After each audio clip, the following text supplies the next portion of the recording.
मित्रों नमस्कार, मैं हूं राकेश कुमार। आप देख रहे हैं मत अभिमत। मित्रों, राजस्व कर्मचारी हड़ताल पर हैं और इसको लेकर अगर आप देखें तो एक तरह से कह सकते हैं कि राजस्व एवं भूमि सुधार विभाग का मैक्सिमम काम ठप पड़ गया है, या यूं कहें कि पूरा प्रशासनिक तंत्र कहीं ना कहीं चरमरा गया है। और यही कारण है कि बिहार में राजस्व एवं भूमि सुधार विभाग में पूरी तरह हलचल मचा हुआ है।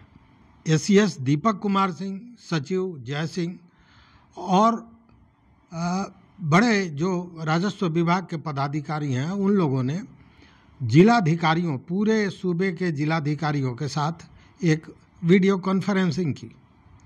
अब देखिए, इस वीडियो कॉन्फ्रेंसिंग में सभी जिले के जिलाधिकारियों को ये कहा गया है कि वह इसका वैकल्पिक व्यवस्था सुनिश्चित करें। मतलब जो कर्मचारी हड़ताल पर हैं, उनके हड़ताल से जो काम बाधित है उसके लिए वैकल्पिक व्यवस्था करें। और साथ ही यह भी कहा गया है कि सोमवार को, मतलब आज शनिवार है, रविवार के बाद सोमवार को जितने भी अंचल के अमीन हैं, पंचायत सचिव हैं, उन लोगों को ऑनलाइन मोड में ट्रेनिंग दी जाएगी। उसमें सभी लोग उपस्थित हों, यह जिलाधिकारी सुनिश्चित करावें। उसके साथ ही जो ये लोग हड़ताल पर हैं, ये कहा गया है कि जितने भी राजस्व कर्मचारी हैं उनको जो काम करने के लिए लैपटॉप आवंटित किया गया है उसको सोमवार की शाम तक हर हाल में वापस ले लिया जाए। मतलब संबंधित अंचल में वो उसे जमा कर दें। और वैकल्पिक व्यवस्था की भी बात की गई है कि जो पूर्व में रिटायर्ड, जो सेवानिवृत्त राजस्व कर्मी हैं, उन लोगों से संपर्क किया जाए और उनको संविदा के आधार पर उनकी सेवा ली जाए। रिटायर्ड कर्मचारियों के लिए कहा गया है कि वह 27 मई से 30 मई तक, 31 मई के बीच जो कार्यालय अवधि है, उस कार्यालय अवधि में अपना पहचान पत्र लेकर अपर समाहर्ता के कार्यालय में संपर्क करें और वहीं से उनको निर्देशित किया जाएगा कि उनको कहाँ काम करना है, कैसे काम करना है।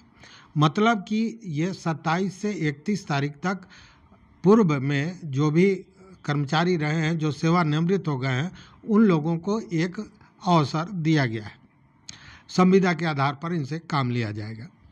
और इस वीडियो कॉन्फ्रेंसिंग में एसीएस दीपक कुमार सिंह ने जहां ये सारे निर्देश जिलाधिकारियों को दिया, इसलिए दिया कि काम बाधित है, उसका कैसे वैकल्पिक व्यवस्था किया जाएगा, ये सारा भार जिलाधिकारियों को दिया। वहीं दूसरी ओर यह भी कहा कि जो कर्मचारी हैं उनकी मांगों को लेकर सरकार संवेदनशील है और वो पहले हड़ताल समाप्त कर दें, उसके बाद आवें, उनसे वार्ता की जाएगी और संवेदनशीलता से उनकी मांगों पर विचार किया जाएगा।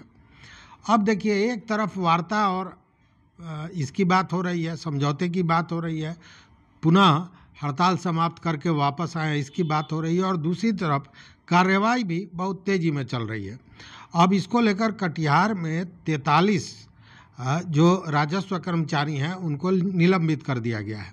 और इसको लेकर जिला प्रशासन के अनुसार विभाग द्वारा जो निर्देश दिया गया था, उसी निर्देश के आधार पर राजस्व कर्मचारियों को भी यह निर्देश जारी किया गया था कि 15 मई को वो 5 बजे कार्यालय में अपना योगदान दें, लेकिन उन्होंने नहीं दिया। और कई ऐसे अंचल थे कटिहार के जिनमें डंडखोरा, कुर्सेला, कोढ़, मनिहारी, अहमदाबाद, कदवा, बलरामपुर, ये सब जो अंचल हैं, इनके जो अंचलाधिकारी हैं उनके द्वारा यह बताया गया कि जो कर्मचारी हैं, राजस्व कर्मचारी हैं, वो नहीं आए हैं, उपस्थित नहीं हुए हैं। अब इसके बाद जो सीओ हैं उनके अनुशंसा के आधार पर जिलाधिकारी ने तत्काल प्रभाव से 43 राजस्व कर्मियों को निलंबित कर दिया। और इन पर यह कहा गया है कि स्वेच्छाचारिता से काम कर रहे हैं, लापरवाह है, उच्च अधिकारियों के आदेश को नहीं मान रहे हैं। इन सारे कारणों को, इन सारे चीज़ों को लगाते हुए इन लोगों को निलंबित किया गया है। साथ में यह भी कहा गया है कि अगर काम नहीं तो वेतन नहीं, और इसके आधार पर कहा गया है कि सेवा पुस्तिका में लाल कलम से अनुपस्थिति दर्ज करके और उसके अनुपालन के लिए वो जिलाधिकारी के समक्ष भेजें। और इसी के साथ कटिहार डीएम ने यह भी कहा कि उन लोगों को जो डोंगल दिया गया है या लैपटॉप दिया गया है वो शनिवार को शाम तक ही, मतलब आज ही शाम तक मांगा गया था कि वो संबंधित अंचल में जमा कर दें। तो स्थिति जो है, एक तरफ वार्ता की बात भी हो रही है, दूसरे तरफ कार्रवाई भी तेजी से हो रही है, और तीसरी तरफ वैकल्पिक व्यवस्था की बात हो रही है। तो देखिए, ईमानदारी की बात यही है कि राजस्व एवं भूमि सुधार विभाग के रीढ़ अगर कहें तो ये राजस्व कर्मचारी ही हैं। अगर राजस्व कर्मचारी ने हड़ताल कर दिया है तो निश्चित रूप से काम बाधित है। कौन कौन काम बाधित है, अगर इसकी ओर ध्यान दें तो सबसे पहले तो भूमि सर्वेक्षण और जो ये मापी का कार्य है, ये भयानक रूप से बाधित होगा, इसमें कहीं शको शुबा नहीं है। हालांकि पिछली बार जब हम इस तरह का वीडियो बनाए थे तो हमारे कई दर्शकों ने ये कहा था कि ये काम जो अमीन और तमाम लोग हैं उन्हीं का है। ऐसा नहीं है। बिना राजस्व कर्मचारी के चीज़ों को संभालना मुश्किल है, वो हो ही नहीं सकता है, क्योंकि बाकी की सारी चीज़ें इनसे जुड़ी हुई हैं। जैसे म्यूटेशन के लिए बिना कर्मचारी के म्यूटेशन होगा नहीं। राजस्व वसूली की अगर बात करें तो लगान का वसूली वही करते हैं, रसीद वही काटते हैं, या रिकॉर्ड में जो चढ़ाया जाता है ये उन्हीं का काम है। उसके अलावा भू प्रमाण पत्र या अन्य जो प्रमाण पत्र हैं उसमें भी बिना राजस्व कर्मचारी के अनुशंसा के या उनके प्रतिवेदन के ये काम नहीं होता है। उसी तरह जो ई म्यूटेशन या ऑनलाइन जो काम है वह भी बाधित है, चूँकि वही कर रहे थे। और सबसे बड़ी बात है कि ज़मीनी वादों को लेकर, ज़मीनी विवाद को लेकर जो न्यायिक प्रक्रिया होती है उसमें भी इनकी आवश्यकता पड़ती है। अभी जो भी आप देख रहे होंगे कि थानों पर एक चल रहा था कि जो विवाद हैं, ज़मीनी विवाद है, वहाँ बैठ के सुलझा लिया जाए, तो आखिर वो दस्तावेज उसकी सच्चाई कौन प्रमाणित करता है? तो प्रमाणित करने के लिए तो यही होते हैं राजस्व कर्मी।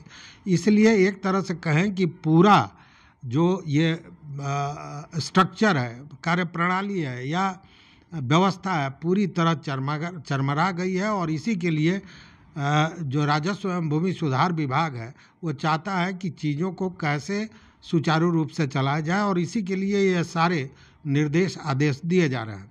अब देखने वाली बात है कि जो उनकी मांगे हैं, 17 सूत्री या संबंधित मांगे हैं, इसको लेकर देखिए है क्या कि ये कहा जा रहा है कि पहले वो हड़ताल समाप्त कर दें और दूसरे दिन आवे हमसे बात करने, और इसके लिए जो कर्मी हैं, जो संघ है, वो तैयार नहीं है। संघ का मानना है कि पहले वार्ता करें, हमारी मांगों पर विचार करें, हमारे मांगों को माने, उसके बाद हम हड़ताल तोड़ेंगे। तो यह जो आपसी द्वंद्व है ये चल रहा है, देखते हैं कि यह कहाँ तक पहुँचता है। हालांकि एक बात और इसमें बड़ा महत्वपूर्ण है, जब सेवानिवृत्त राजस्व कर्मियों को बुलाने की बात है तो यह भी दिमाग में कहीं ना कहीं होगा कि उनका विरोध ये जो कार्यरत जो हड़ताली लोग हैं वो करेंगे। इसको लेकर भी एक निर्देश दिया गया है और ये कहा गया है कि अगर कोई व्यवधान डालता है तो उसमें बजाब्ते सुसंगत धाराओं पर उन पर कार्रवाई की जाए, अनुशासनात्मक कार्रवाई के साथ साथ कानूनी कार्रवाई की जाए। तो चारों तरफ से बांधने का प्रयास किया गया है और व्यवस्था को सुचारू रूप से चलाने की बात की जा रही है। लेकिन यह भी बात सच है कि जब तक ये हड़ताली जो काम कर रहे हैं राजस्व कर्मी यह वापस नहीं आएंगे तब तक व्यवस्था सुचारू नहीं हो सकती है। देखते हैं आगे क्या होता है। आप भी देखते रहिए मत अभिमत। मित्रों, चैनल पर नए हो तो सब्सक्राइब कीजिए, लाइक कीजिए, दोस्तों के साथ शेयर कीजिए और अपना विचार जरूर दीजिए। बहुत बहुत धन्यवाद, कोटिशः आभार।